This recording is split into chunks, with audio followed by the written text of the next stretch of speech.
Today I'm going to tell you a story that starts off simple, but quickly slips beyond the boundaries of the ordinary. Our main character is a man named John. He just wanted a peaceful day out on the waves, but the moment his feet touched the water, he had no idea he'd just opened the door to a chain of strange, terrifying, and completely unexplainable events. One bizarre thing happened, then another, and before he knew it, a nightmare had begun. It sounds like something made up just to scare you, but I promise you, every bit of it is real.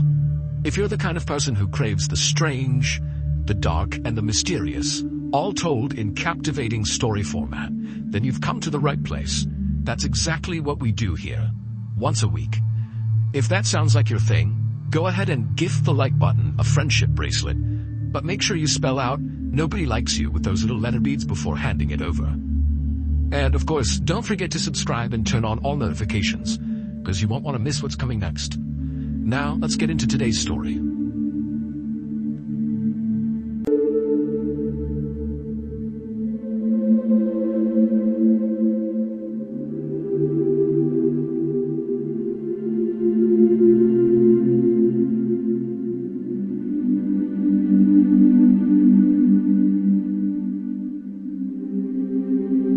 On an April morning in 1993, a surfer named John Doyle was sitting on a surfboard out in the Atlantic Ocean off the coast of West Africa, just scanning the water waiting for a wave. John was totally alone out here. There were no other surfers, nothing, and the only sign of human civilization anywhere was John's Land Rover, which was parked up on the sand on the beach. John was an American. He was from Colorado, and so his experience had always been, lots of snow and mountains and trees, because that's Colorado.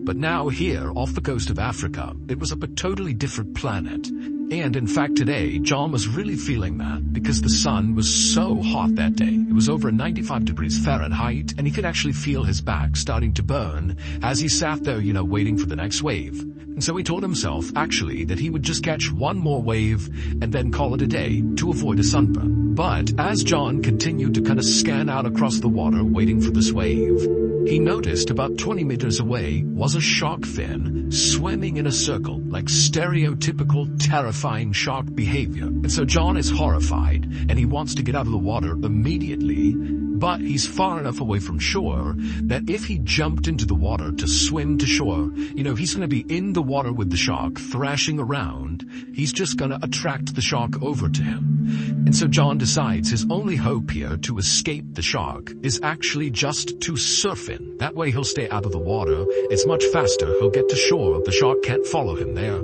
It'll be fine. And so, trying to stay calm, John continued to keep his eye on the shark that was still 20 meters away, and he also really looked closely for any swell coming towards him that might be big enough to allow him to surf to shore. And thankfully, after only a couple of minutes, John did see a swell coming towards him that seemed like it would be perfect for a final wave. And so at this point, John is facing out to sea, towards the swell, towards the shark that's still 20 meters away, and he turns himself around, so he's facing towards shore, and then he lays down on his stomach, and he begins to paddle towards shore. And as he's doing this, he's checking the swell to see when it's going to come up, when he can stand up, and eventually the swell is right underneath him, and as he's about to stand up on his board and actually surf into shore, he looks into the water that has not quite formed into a wave yet, and he sees the shark. It's literally underneath him. And so John has this sudden surge of adrenaline, and he just jumps up onto his board. He stands up,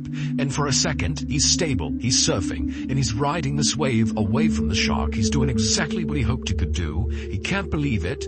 And then, because he was panicked, because he was rushing, because it was a new board, who knows why, the nose of his board suddenly dipped just long enough to throw John off his board and into the water with the shark. And so immediately, as this wave is churning John over, he grabs onto his surfboard and just kind of holds on, and he's waiting for a moment when the wave stops so he can get out of the water back on his board and away from the shark. But before the wave even stopped tumbling him over, John suddenly felt the searing pain in his calf. And so John, who's underwater, still clutching his board, he opens his eyes underwater. Then he looks down, and through the cloudy water, he can see very clearly it is the shark. and it's a great white shark that is latched on to his leg. And so now, in a total panic, John began punching the nose of the shark.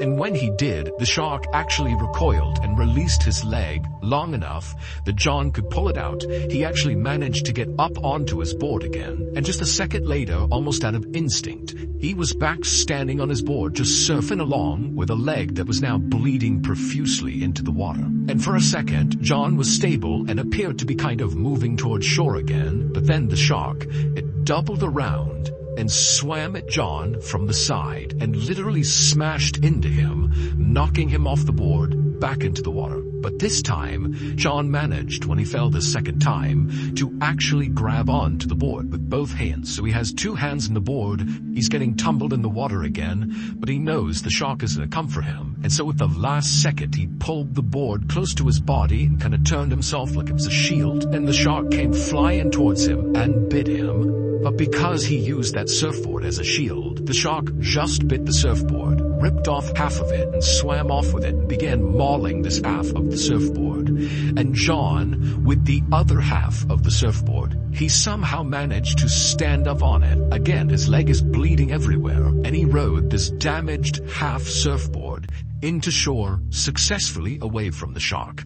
And so when John pulled himself up onto the sand, out of the water, he looked back and he saw the shark swimming off. And even though he's in excruciating pain from this attack, he was so relieved. He couldn't believe he actually just survived that. But John did not have time to think about, what good fortune this was in a way, because he was an hour away from the nearest civilization. And between where he was now and that town, there was nothing. There weren't homes, there weren't buildings, there weren't offices, nothing. It was just totally wild lands until you got to that town. And so John knew he would need to get in his car and drive all the way to that town and then get the people of the town to go get medical help. So he is hours away from getting the help he needs. And so he has no time to waste. And so he crawls through the sand. His leg is killing him, but he's just so focused on getting up to his Land Rover. And he manages to get to his car. He opens the door, he climbs in the driver's seat. And then as soon as he's in there, he shuts and locks the doors. And then he grabs a white t-shirt that he had on the passenger seat, and he ripped it into strips, and he used those strips like tourniquets, and he wrapped them around his leg, the leg that was bleeding from his calf, and he basically used this tourniquet to attempt to cut off blood flow to his entire right leg to stop the bleeding, to save his life. But the wound on his right leg was so bad and so deep that despite putting on multiple very tight tourniquets, it just wasn't doing very much. He was still losing blood at a pace that likely would kill him before he got to town. And so John was kind of like, well, nothing else I can do but attempt to go to town. So he fired up his car, he reversed off the beach, and began making his way towards town. As John sped along the road, he began to feel very lightheaded. Between the pain in his leg and the extreme heat outside, he just felt very dehydrated and weak. And so he thought to himself, if I can't get a sip of water soon, I'm going to pass out right now, and then I'm done for. And so as he's driving along, John began fumbling around his car, looking for any sort of liquid somewhere in the car. But ultimately all he found was an empty water bottle. And all he saw in every direction was just this barren African savanna with no people and no water anywhere. And so John just kept on driving, hoping eventually he might find some water source. And luckily, after only a couple of minutes, when his eyelids were really starting to droop and he was having a hard time focusing, he noticed up ahead there was a copse of trees with a little creek that ran through it. And so immediately John pulled over and he got out and he hobbled his way over to the water. He laid down on his stomach so his face is basically right over the water. And then he just put his face in the water and began to drink.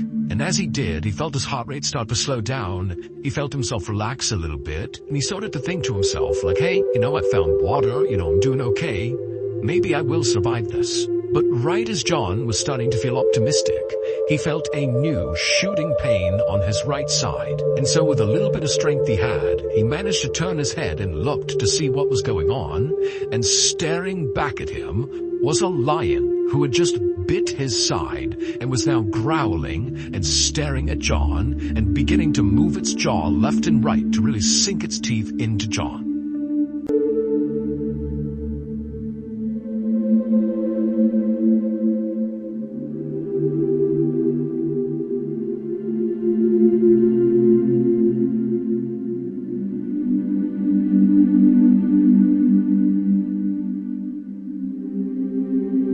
this is unbelievably painful for John, and he's already dealing with an unbelievable pain in his leg from the shark attack. And so John's experiencing pain that very few people ever get to experience. And it caused this unbelievable surge of adrenaline, one that you would likely get basically right before you die. That was the level of adrenaline he was getting. And with this adrenaline rush, he grabbed a stick and he began hitting this lion who's locked onto his ribs. And he managed to beat the lion off of him. And the lion, it only backed up maybe a few feet, and it's still totally fixated on John, and it's growling and edging towards him. But John, all he could do was just attempt to get to his Land Rover. And so as soon as the lion had let go of him, he just stood up and kind of pathetically began hobbling as fast as he could towards his Land Rover. And he literally just walked past this lion who's still growling at him, kind of trying to size him up. And he just kept on walking towards his car, and he was almost there when he noticed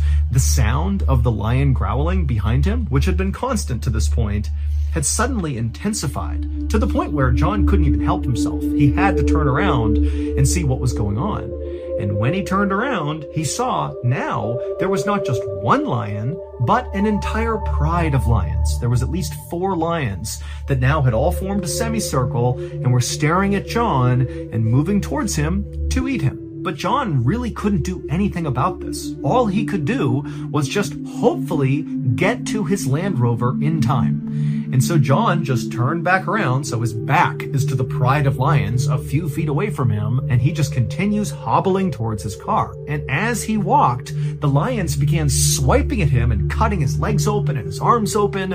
I mean, they're like razor blades just being taken to the backside of him, but they didn't launch a full-bore attack on him. It was like they were just kind of testing him. And then right when the lions were basically about to actually pull John to the ground and eat him was when John got to the door, opened it up, jumped inside, shut it, and locked it. However, when John went to grab his keys and start the car, he realized he didn't have the keys. And when he turned and looked outside, he saw the pride of lions and his car keys on the ground. He was doomed. He knew there was no way he could get those keys without getting killed in the process. And so John basically just resigned himself to die in his car right here. Like he knew, I'm gonna die in the next few hours. There's nothing I can do. And so he just kind of sat there and waited. And 30 minutes later, John heard a very loud, almost explosion sound coming from somewhere outside of the vehicle. And then he heard it a few more times, and before long, the lions were so startled by it that they ran away. And then he hears what sounds like a series of shutter flashes, like camera flashes. And he's looking around, he can't quite figure out what's even going on, because again, he has all these injuries, he's lost so much blood. And then eventually, John just kind of passes out, having no idea what had just happened. It would turn out there was actually a safari that was happening in the area where John was at the same time, and the safari guide, as they drove past this area, happened to spot John inside of his Land Rover surrounded by lions. And so as all the people in the tour began furiously taking photos of this crazy scene in front of them, the tour guide began firing his rifle into the sky to scare the lions off. And so those were the noises that John was hearing before he passed out. And then after he passed out, the tour guide and all the people on the tour pulled John out of his Land Rover, because now the lions are gone, and they would take him to a hospital where doctors and nurses would have to give him 250 stitches to stitch up all of his various shark and lion wounds. John would make a full recovery, and he would hang up on his wall in his office the broken half of that surfboard that he did successfully manage to ride in to escape the shark. He says the surfboard reminds him how lucky he was.